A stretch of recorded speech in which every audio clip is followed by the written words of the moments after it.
CVM TV. See it happen on CVM TV. That's what he's trying to say. See it happen on CVM TV. Thank you. See it happen. See it happen.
Good evening and welcome to Lead Story Prime. Tonight, we're examining a national contradiction in Jamaica. More than 150 people have been approved and cleared to adopt. At the same time, more than 4,000 children are living in state care. And yet, fewer than 20 children are adopted each year. This is not about a lack of love from Jamaicans. No, it's not about culture. According to new research, this is a system that is failing the very children it is meant to protect. So tonight we ask, from state care to loving arms, can we fix the adoption pipeline? This is Lead Story Prime.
We now begin with an overview from Amoy Harriet. She sets up what it is that we're looking at as the data is clear.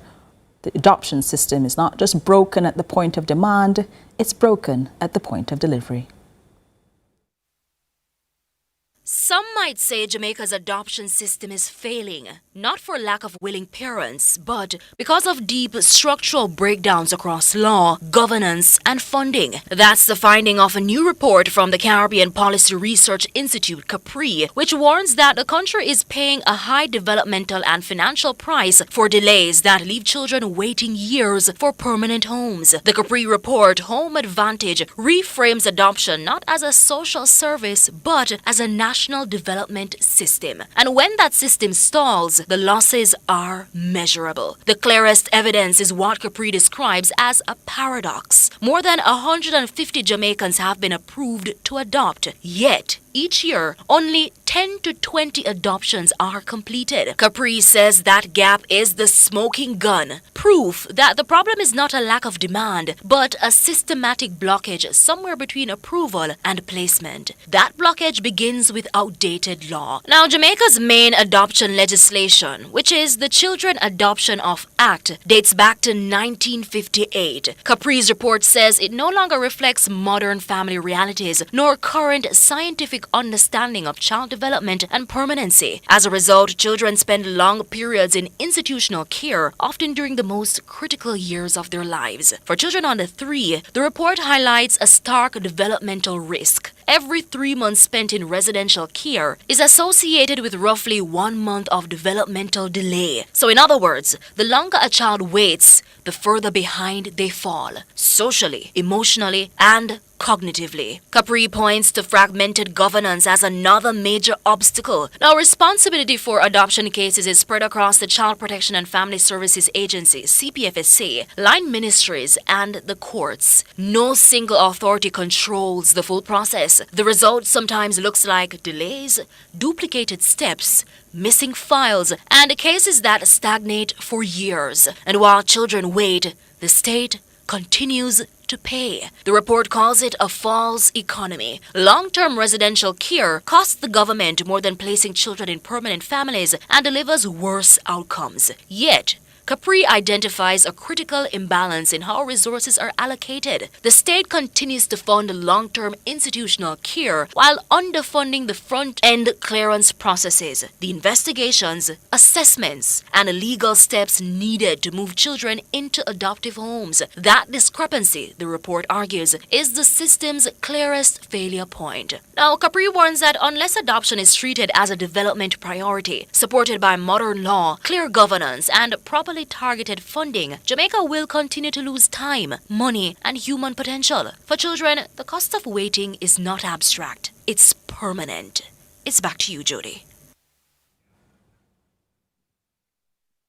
So we're looking now, having heard that overview from Amoy Harriet, thanks Amoy, about what exactly it is that we are dealing with as we look at adoption and a pipeline that seems to be not working at all. We have with us inside Lead Story talking about this weighty issue, Director of Policy, hold on, let's go, Director of Research at the Caribbean Policy Research Institute, Dr. Diana Thorburn, here with us. Dr. Thorburn, Capri has given us this research.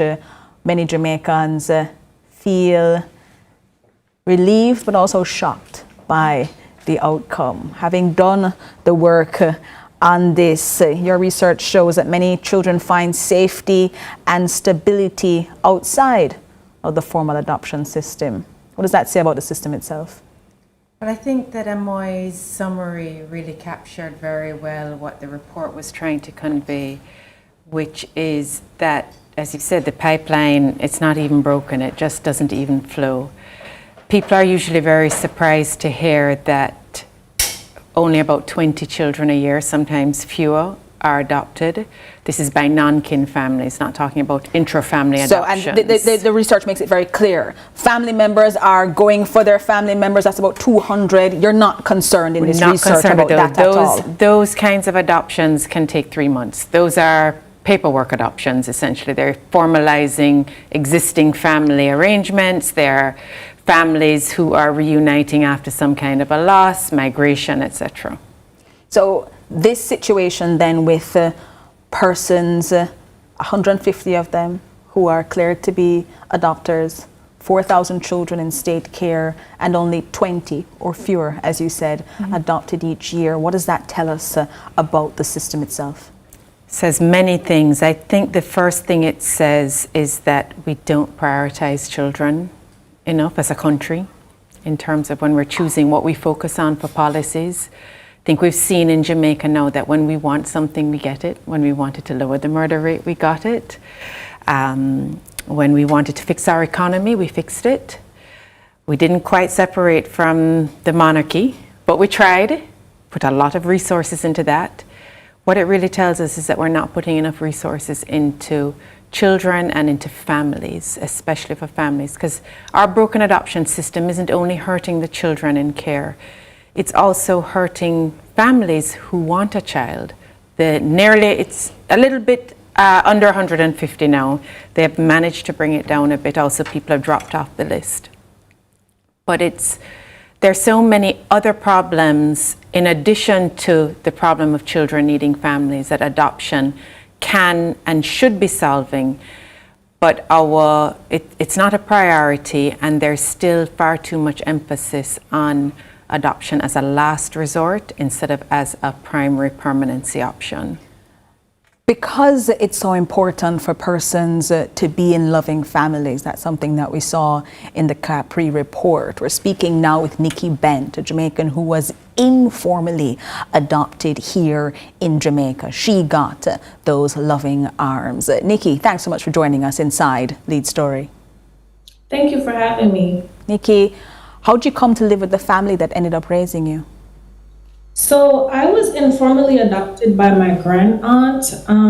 So I was living in St. Catherine at the age of 1. And so her daughter told her that she wanted a little sister.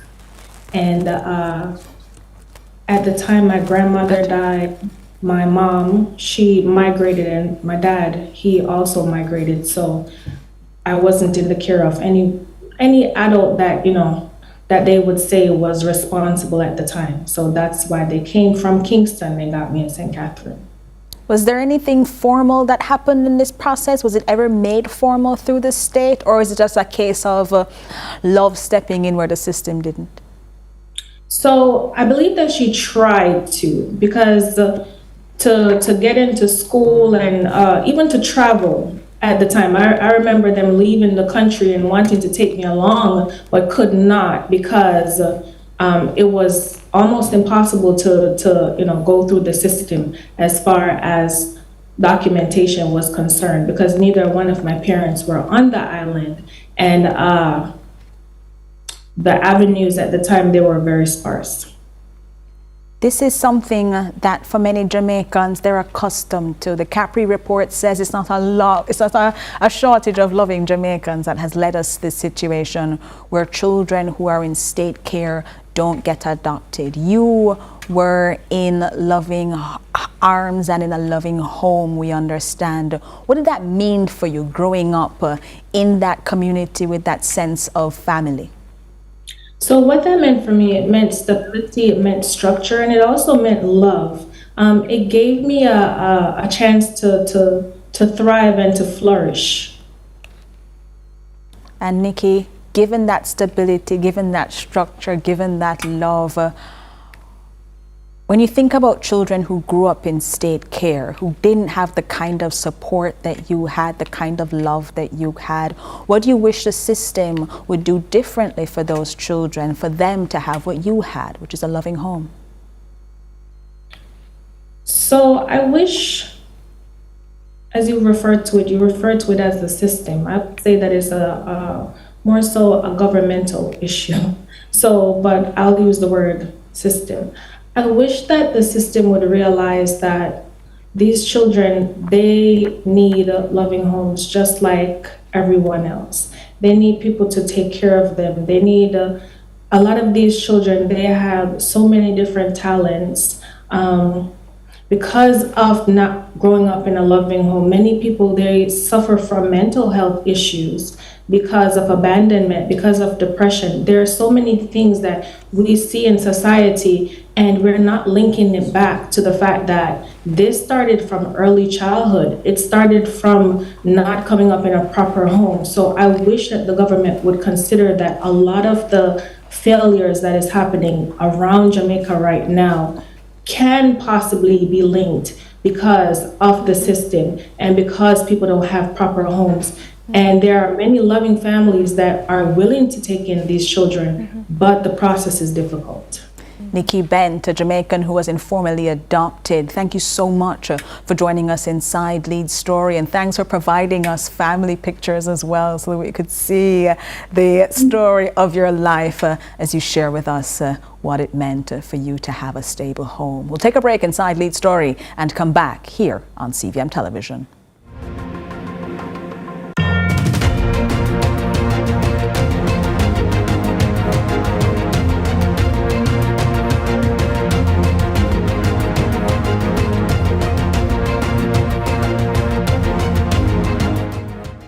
Let's delve deep into the issues. We'll take you beneath the surface.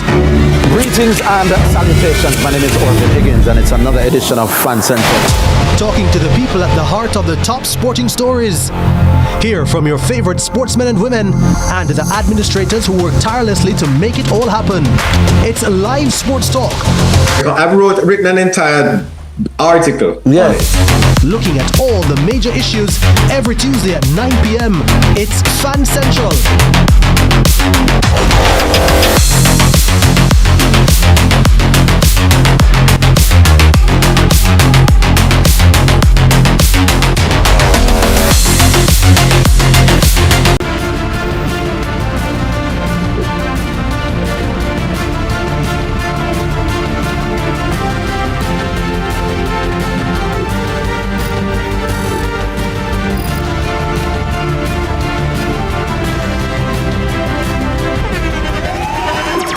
The internationally acclaimed On Stage with Winfred Williams. At a new time, Saturdays at 8 p.m. on CVM TV. So much more than entertainment.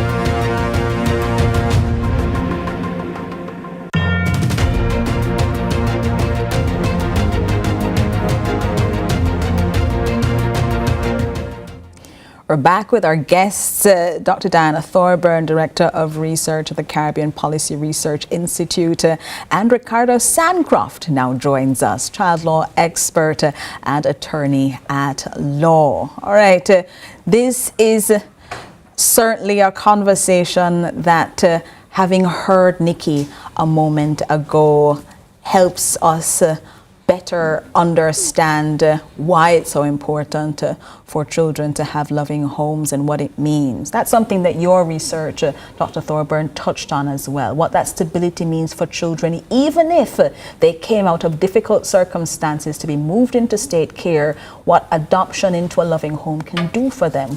What does the research find? That children's outcomes are determined by two main things. One is what happens in the first 3 years of life, and two is the stability of the family setting. Research across several different fields, sociology, family studies, anthropology, even violence studies, shows that it is not who is in the home, not the gender of the people in the home, not the number of parents, not the relationship, the biological relationship between the parent and the child, but the stability of the home that is the most important factor in outcomes. In fact, some of that research started from when sociologists at UWI started studying what they called barrel children.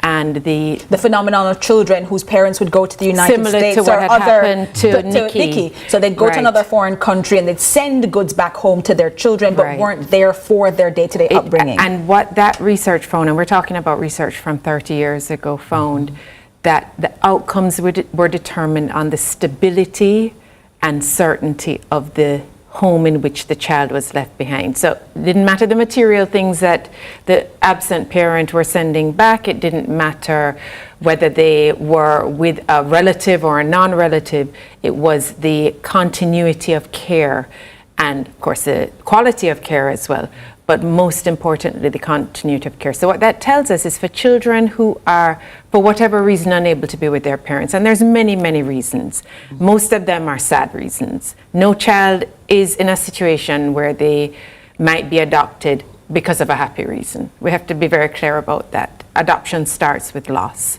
But once we have recognized that loss, there's a great deal more that could be done and should be done than is currently being done to provide the solid 3 years for cognitive development and 3 years and onwards is stability and structure that children need for good outcomes.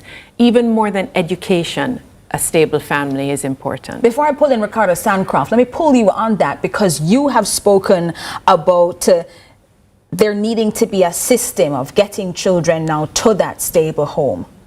Without permanency planning, children will drift through care. They'll be there from birth to 3, and you said those are critical years there, and make their way all the way to 16. in practical terms, what does that drift look like for a child in state care if they don't have anything that directs people to now get them into that safe family home? Well, the current disposition of the agency, and the agency, you'll hear me say the agency, because they're the ones who are really controlling adoption. And this is the Child adoption. Protection and Family Services Agency, yes. the CPFSA. And there's a whole other conversation to be had about the legal and institutional murkiness of the current arrangement. It's very problematic. But the disposition of the agency, broadly speaking, of course there are going to be exceptions, is adoption as a last resort. So what that means is that when a child enters care, so it could have been that mom at hospital has said, I'm not taking home this baby for whatever reason, or that a child is abandoned. We often hear the stories, child abandoned in the market or left at the KFC or what happened, true stories, all of these. What can happen when adoption is considered as a last resort is that child is placed in a children's home or in a foster care placement, and a lot of time just passes with waiting for certain procedural timelines, mainly getting the fit person order, which should be gotten in 48 hours, usually takes 4 to 6 months. Nothing can happen with a child before they get their fit person order, which is what makes them a ward of the state, which makes the state the legal guardian for that child. So 4 to 6 months waiting for the fit person order, then the placement would be considered, well, would this child go to foster care? Would this child stay in an institution? Adoption is only considered after, or attempt to find a family as well. There's often an investigation to try and figure out, well, who is this child's biological family? Are there relatives that will come forward? Sometimes there are, and sometimes they do. But adoption is only considered way down the road after many other things have been explored. And there is a foster care program, but it's not integrated with adoption. So a child can go into foster care, and many of us have friends and family members who are fostering children 8 years, 10 years, and isn't foster care supposed to be temporary? The way we are doing it, the way our system is set up, it's not. Sometimes it becomes the child ages out of foster care as well and never gets adopted. Fortunately, like Nikki, they would have had that stability of being in a stable home all that time, but they don't have the legal permanency, and there's a lot that comes with that lack of legal permanency, not only for a child, but for an adult as well. Going into adulthood without a name of a person, carrying a name of someone they don't know. There's a lot that is missing in what could be a much better way of doing things. We have online with us Giselle Dennis, a Jamaican who aged out of foster care, to tell us what it means for an individual who is in this situation themselves. Thanks so much for joining us, Giselle. Okay, you're welcome. Giselle, you heard about what happened there a moment ago, this discussion about children aging out of foster care. How old were you, Giselle, when you realized you were going to age out of foster care? Okay, so I recently transitioned on my own, which was age 22, right? So it's just last year, March, since I transitioned onto my own. So I would have pretty much spent all of my childhood and early adulthood into state care. You have shared with us, Giselle, that you watched other children leave the system while you stayed. What did you see happen with them? Okay, so a long time I had this friend who was being adopted, and his last request was to spend time with me, right? And remember going to St. Anne, and he was the only one who was being adopted at this time. So I believe the option was given to him to see if he can take someone with him, which was me. And he raised the question to me. But at the time, I wasn't understanding the entire thing about adoption, leaving a space that I currently know, even leaving our friends, staff who now become parents with us. So when you asked, I believe my answer was no, because I wasn't sure about what was adoption and to start pretty much a new life.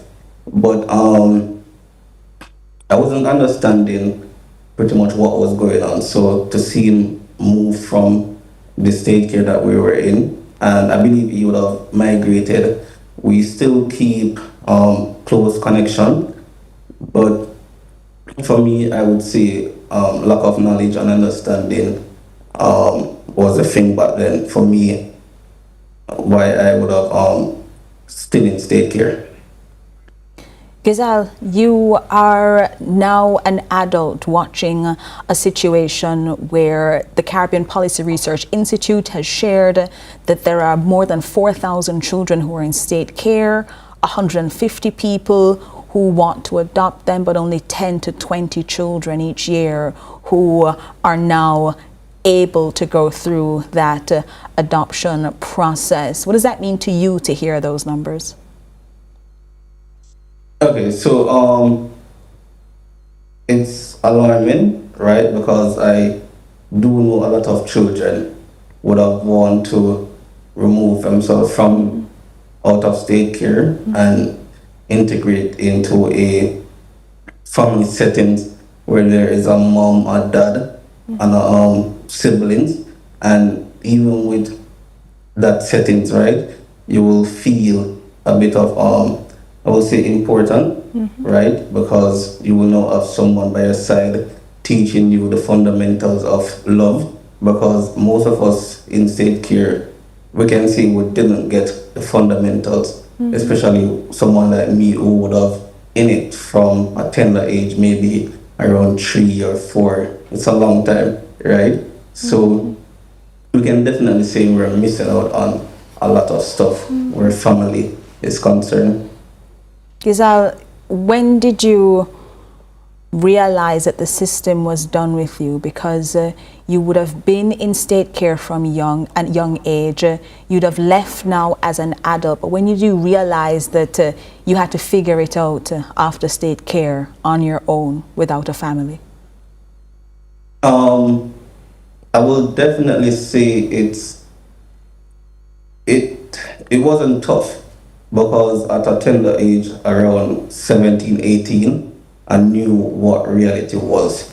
Meaning I will have to go out there, face life on my own. So I would have definitely get the proper mentor from former director at the children home, right? And with those mentors, I would definitely align it with my career. So before leaving, right, because it was a private home, so the difference between the private and the government, at around age 18, that is where you're pretty much an adult in based on what CPVC would have stated. So once you're at the age of 18, that is where you should exit state care. But with the private institution, they will cling on to you, hold on to you until you're finished, like a tertiary education or pretty much get a job. So I would have gotten a job prior to me leaving, and I was already prepared mentally and everything for my transition. So it was smooth for me, but for others it can be challenging, and it was challenging for some of my peers. Giselle, as we close, what do you want to say to those who have the ability to fix this pipeline, to make this a little easier for children in state care to find permanent families?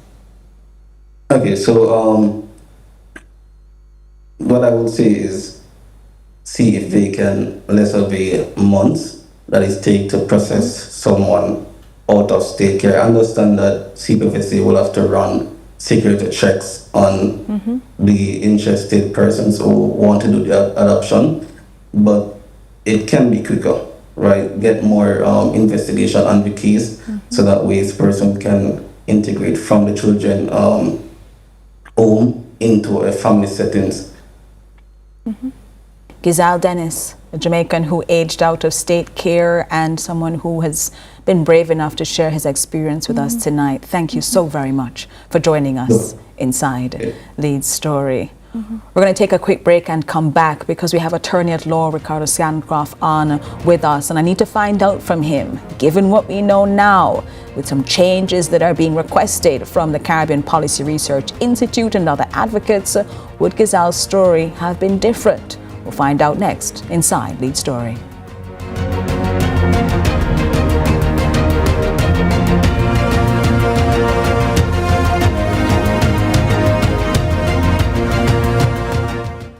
Your journey with a Jane Bank Small Business Loan, with small business loans with as little as $10,000 and up to $4 million. The time is 8:30. Every dream conquered is another dream gained. I land and I fly again like a jet plane. Headed straight in your direction, 'cause I'm wiser, one step closer. I'm winning 'cause I work so hard. And the music hits I play, and the people them I say we are my show tonight. Oh, what a feeling! Don't stop dreaming. Keep on believing in the power of the feeling. Whatever you want, take a chance. Song in your heart, step in your dance. You got a spark, don't put it down. Shine your lights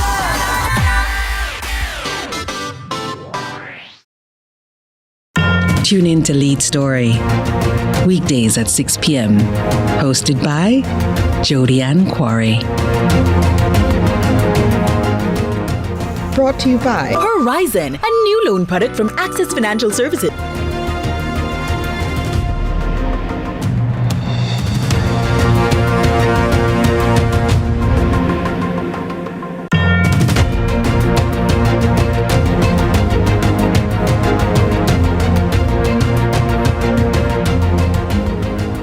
From state care to loving arms, that's what we're talking about today as we look at the adoption process here in Jamaica and the challenges that have been identified. Ricardo Scancroft, I come to you. If the law had required early permanency planning, would Gazal's story have ended differently? Yeah, let me look at that in two ways. You see, many times we keep expecting that laws to be the driving force of things, and I can understand that.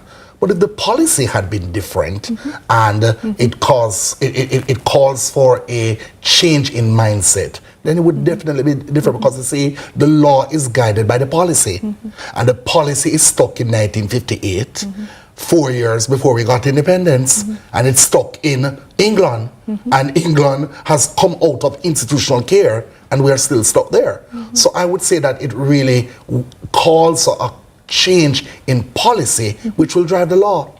You spoke about the adoption legislation that is central to all of this being 1958 legislation. Is that something you think is critical for persons to understand, that perhaps a 2026 needs closer in time legislation rather than something in 1958 that does not, you seem to agree, best serve our children at this time? Right. So when they started to change all the laws, and they started with the Child Care Protection Act, which replaced the Juvenile Act at the time, what could have also happened was that they could have done a whole case look at all the laws at that time. So like take for instance the fit person order. You see, a part of the problem is, and this is where the law cannot drive that, is that, and I do agree with Dr. Thorber, where it kind of gets murky when you have the agency that is removing children and put them into state care is now determining where they go after. You get into murky waters there, because in the very forward countries like New Zealand, South Africa, I'm not even going to the United States of America, they are separated. The powers are separated. They're not concentrated in one. So take for instance, where I was trained in the United States, as soon as the matter goes before the court, the judge says, what is the permanence track for this child? As soon as, so you're starting off with that being the first That's the first thing. And does this time countdown matter? It does. It does. Well, for the Americans, it does. Because what is happening is that they have to give an account for the money. They have to give an account for where these children go. So one of the things that has hampered Jamaica is this whole issue of consent. In America, they did away with that. What they did is that a part of the permanent structure is what they now call you terminate the parental rights. Because in Jamaica, you have to find the mother is still alive, you have to find the father, and both of them have to consent. Because in Jamaica, we still have this plantocracy thing, where the parent is control of the children, right? I know that's on American waters. But in America, they've kind of jettisoned the parental rights, and once you're on that permanent track, parental rights are terminated when they're to be terminated if they know that the child is not going to go back to the parents. And so it frees up the child to go into foster care, then adoption. That mindset then, and that starting place of that policy change that Dr. Thorburn talked about, the policy shift that says finding that loving home needs to be your first priority, not your last, not your dead last priority. Dr. Thorburn, having heard Gizelle's story, this is the outcome your report warns about. How many children are we failing this way right now? Oh, wow. So we have 4,500 children who are wards of the state. We have 2,000, and these are approximations, 2,000 children who are living in children's homes. And another, I want to say 400 to 500, I'm not 100% sure. The data is very difficult to get. Even for those of us who are inside the system, the data is hard to get, living in foster care placements. But Ricardo brought up so many things that I think are important to note. One is that we have this outdated law. And not only is it culturally inappropriate, but the British have reformed their law 3 times. While we are still with the same law that they had in 1958, they have reformed their law. So there are a lot of problems with the law, but Ricardo's entirely right. Much of the issues that we see can be solved with policy. But what the report does, it sets out in the recommendations things that can be done without changing the law, and things that the law should address when it's changed.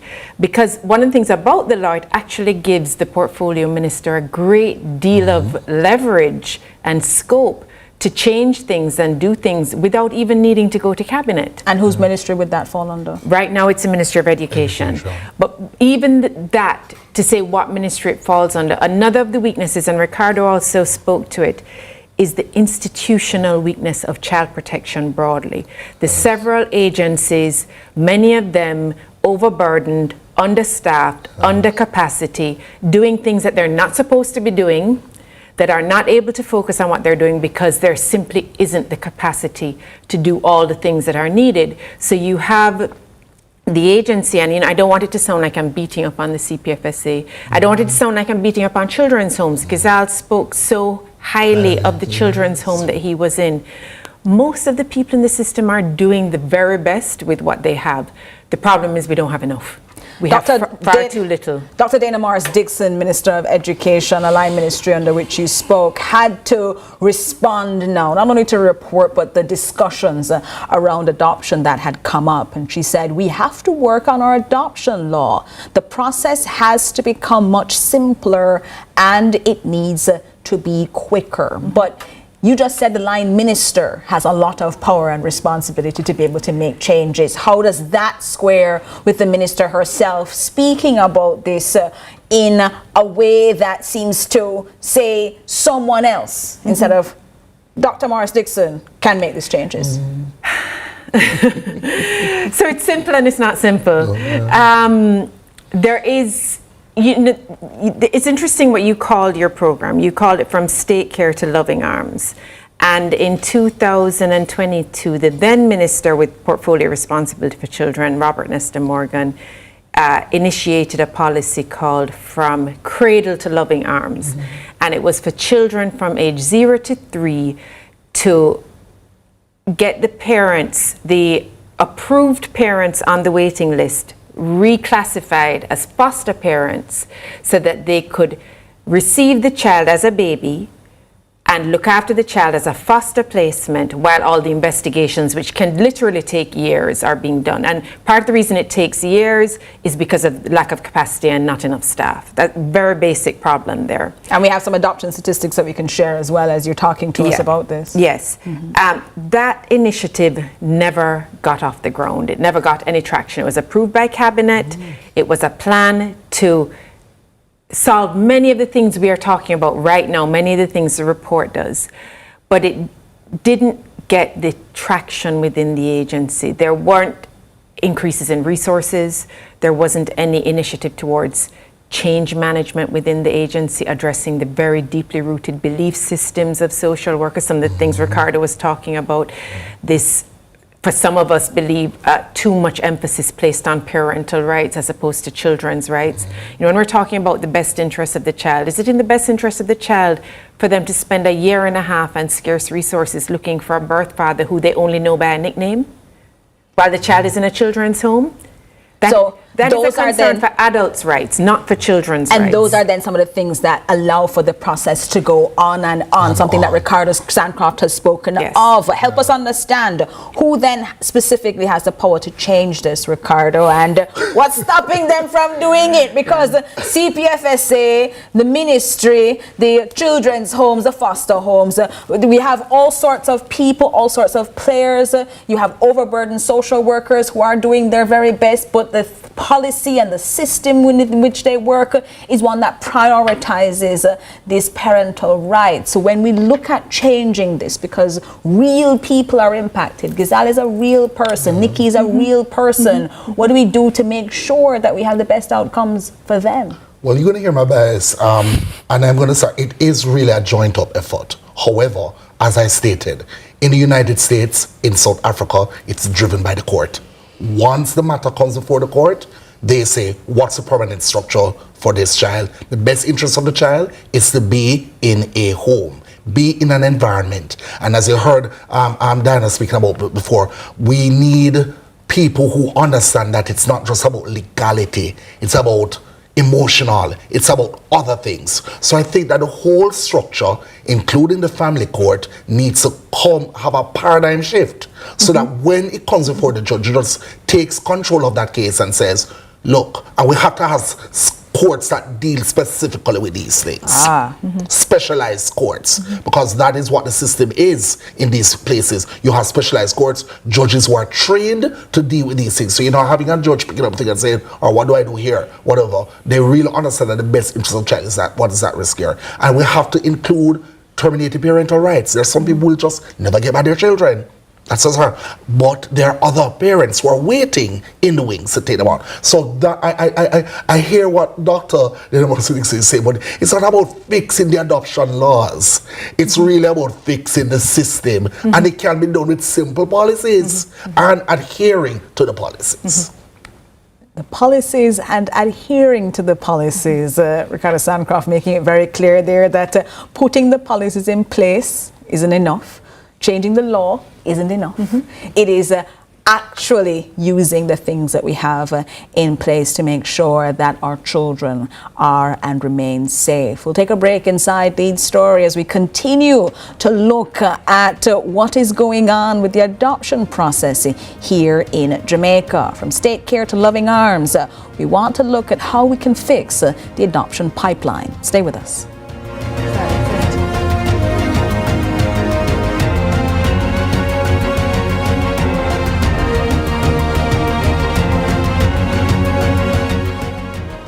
You're a woman in business, it's time to go bigger.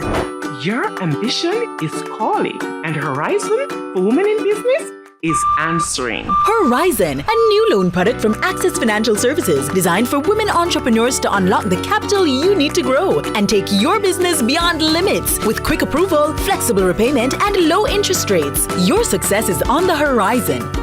Call us now. The funds are waiting. Your success is on the horizon. Let's delve deep into the issues. we'll take you beneath the surface. Greetings and salutations. My name is Orville Higgins, and it's another edition of Fan Central. Talking to the people at the heart of the top sporting stories. Hear from your favorite sportsmen and women and the administrators who work tirelessly to make it all happen. It's live sports talk.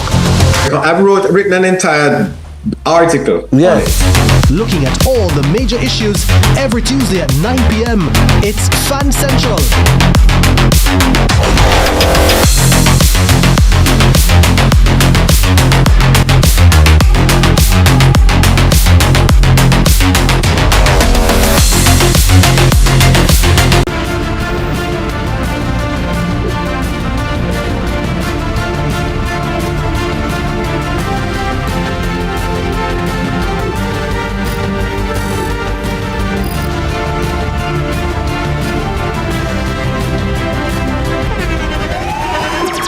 The internationally acclaimed On Stage with Winfred Williams. At a new time, Saturdays at 8 p.m. on CVM TV. So much more than entertainment.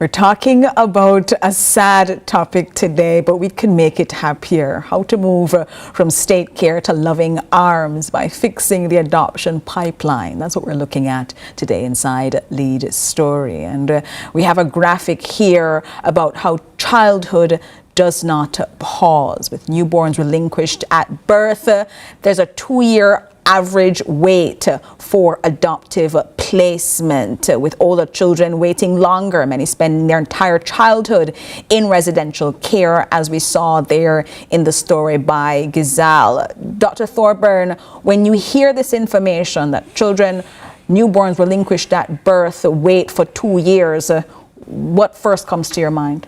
These are the children who do get placed. There are many newborns who go into the system who never get placed, or they go into foster care and stay in foster care and maybe age out of foster care, so they leave the system, they reach 16 and they're never adopted. So the data that we have, the very scanty data that we have, which tells us that around 20 children, usually less a year, are adopted, and on average a newborn will take 18 to 24 months for placement. Those are the ones that we know actually reach the adoption board.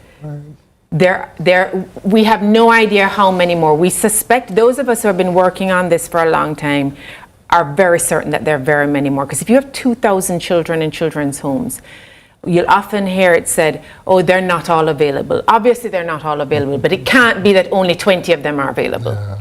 It can't be. And when we see the case summaries and we see the trajectories of these children, we see, but this didn't have to take 18 months. This didn't have to take 3 years. This child was relinquished when it was in his mother's belly. The mother went to the office and said, I don't intend to take this baby home.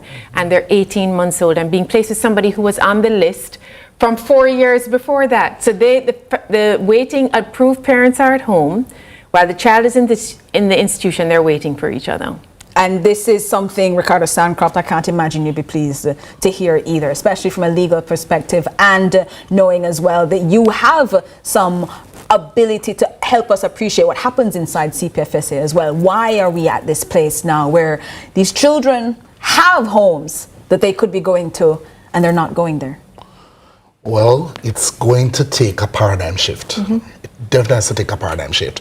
And we have to, you see, we have to prioritize it. I think it started when he started by that wonderful introduction when it was showing the monetary losses. I think that is when it's going to make sense. We don't tend to jump on things unless we see the dollar signs. Mm-hmm. We don't. And children have been placed on the back burner because really, you don't see the dollar signs. They don't vote, they don't have an opinion on anything. Exactly. So, and you know, and we keep forgetting that these children are going to be 18 in a couple of years' time, so they're going to vote and they're going to whatever. So unless we can make that link, but as I said, it can take incremental changes. Nobody wants to do the big changes. So the courts have to come on board. That's the judiciary. And we have to have specialized courts, family courts. I know they're going to talk about, oh, we don't have enough personnel, we don't have enough whatever. But again, paradigm shifting. CPFSA has to also say, all right, we're going to drive this. We're going to drive with a policy. But you see, the thing is that people are in there and they're trapped in the institutional care. Institution. When institutional care has failed, it has not necessarily worked out in the best way possible. So it's going to take, Jody, I don't know, it's going to take a big paradigm shift. And people are not ready for that paradigm shift. Well, let's push them to that place. Let's push them to that glorious land of something happening, because at the end of the day, persons are hearing the stories of Nikki, a good story of a young woman who had a family that loved and cared for her, but still the sadness, family flying out, she can't go because she doesn't have documentation that allows her to be part of that family in a complete state-sanctioned way. Gizal tells the story of a young man who is now aging out of state care and what that means to have 4,000 plus children in state care, but with 150 approved adopters still not being able to make your way out. Dr. Thorburn, as Director of Research at the Caribbean Policy Research Institute, the 72-page report. I'm sure somewhere in there are some recommendations as to what it is that we can look at. What is it that you would say? What do you, if you have to prioritize? What's the single most important fix you would put on the board? It would be a two-sided one. One is to address the belief system in the agency that adoption is a last resort. The second would be massive increase in resources in the form of social workers to work the children's files. All children, not just for adoption. All the 4,500. We have in Jamaica about one case worker for each 150 children. One single person having to deal with 150, looking for your mother, looking for your father. The international standard is 25 to 30 per social worker. And we have 150 per social worker. So that is a straight. So again, I don't want, when we keep saying the agency, a lot of it is simply the lack of resources and capacity. So the first thing I would do is throw a whole lot of money at the agency to address belief systems and capacity issues, resource issues, that they can be actually moving the children, all children, through. So even the ones who are going into family integration, even the ones who are going to become guardians of existing family members, and the ones going to adoption, there's just a lack overall of resources. And it's a matter of, it's not just a paradigm shift, that's important, but a paradigm shift to put children as a priority. And I don't mean that in a sentimental way, because children are our future and they're cute and we love them and so on. These are they have no rights right now. We do with children what we would not do to anybody else. Same in a way that we treat our elderly. We are not treating our children so that they have lives of dignity. And children who are in a situation where they might be adopted are the most vulnerable of all. Ricardo Sandcroft, you talked about timelines. If you could put anything in place to allow for us to have timelines that mattered, allowed for us to not have this conversation when someone is in their 20s like Gizal is, or have a conversation when someone is 16 or 18, what kind of timelines would you put in place that would have now the social workers and the CPFSA and the ministry all come together so that the harm that can happen to a child in the first few months or even the first 2 years is avoided where it can be? And if we can't do that, we at least have something that has now a family, loving arms, ready and waiting for that child. Well, I've worked in the criminal courts for a long time, and there are timelines. There are timelines as to what affects, again, I would say, adults and their rights. And when the states, which they're doing now, they're being sued. If your trial goes beyond a particular time, they're going to sue the state, and money, right? So the thing is, the court can drive that process. You have, this is a permanent strike. So when the judge should actually be the leader in that case. All right, CPFSA, who is taking charge of this matter? How long is he going to be with this person? What is the permanent strike? All of that. But again, it's training. How many persons are in the judiciary who are trained that way so that they can lead that? And if not, what is CPFSA doing? Judge, we need to get this on a permanent track. All of those things. So again, policy. And I give you a little thing. I was so surprised to hear Gizal say something that when I worked at CDA at the time, Child Development Agency at the time, I had asked him to implement. I said the law says you must take care of your child up until age 21, 22, especially if they're in a tertiary institution yes. or something to do with the arts. And I said it to CDA at the time. I said, why are you letting the child go turn magical 18? And I'm so glad that somebody listened.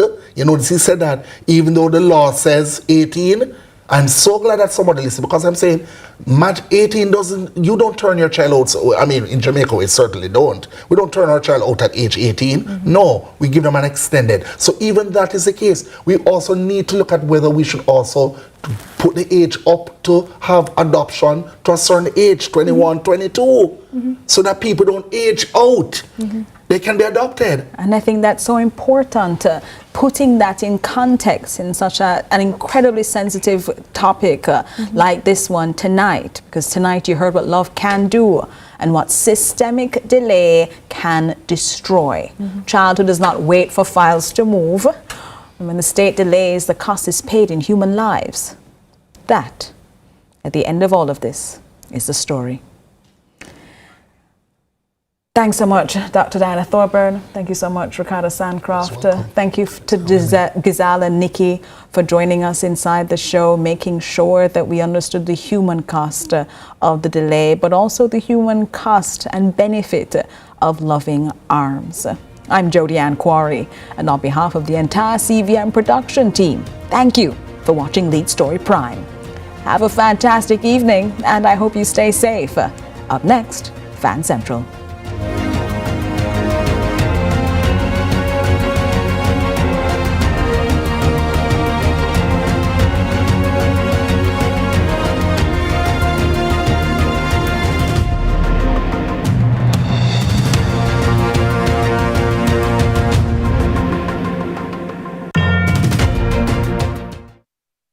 You're a woman in business, it's time to go bigger. Your ambition is calling, and Horizon for Women in Business is answering. Horizon, a new loan product from Access Financial Services designed for women entrepreneurs to unlock the capital you need to grow and take your business beyond limits. With quick approval, flexible repayment, and low interest rates, your success is on the horizon. Call us now. The funds are waiting. Your success is on the horizon. Let's delve deep into the issues. We'll take you beneath the surface. Greetings and salutations. My name is Orvin Higgins, and it's another edition of Fan Central. Talking to the people at the heart of the top sporting stories. Hear from your favorite sportsmen and women and the administrators who work tirelessly to make it all happen. It's live sports talk. I've written an entire article. Yes. Looking at all the major issues every Tuesday at 9 p.m. It's Fan Central.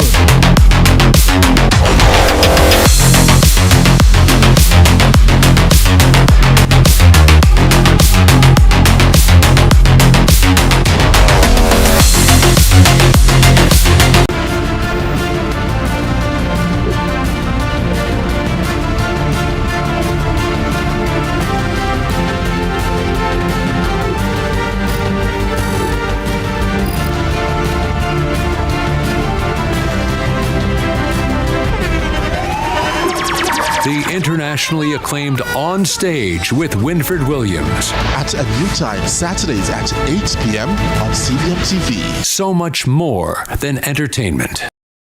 Tune in to Lead Story. Weekdays at 6 p.m. Hosted by Jody Ann Quarry.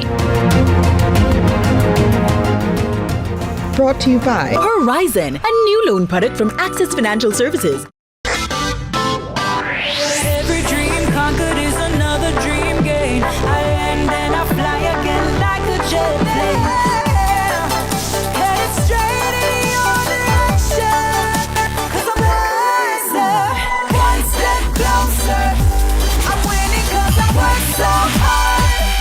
And the music hits I play, and the people them I say we are my show tonight. Oh,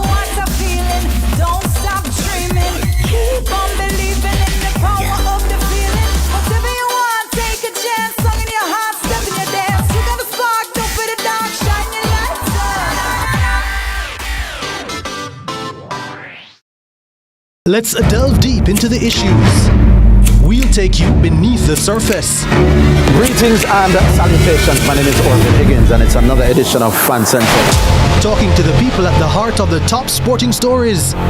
Hear from your favorite sportsmen and women and the administrators who work tirelessly to make it all happen. It's live sports talk. I've written an entire article. Yes. Looking at all the major issues every Tuesday at 9 p.m. It's Fan Central.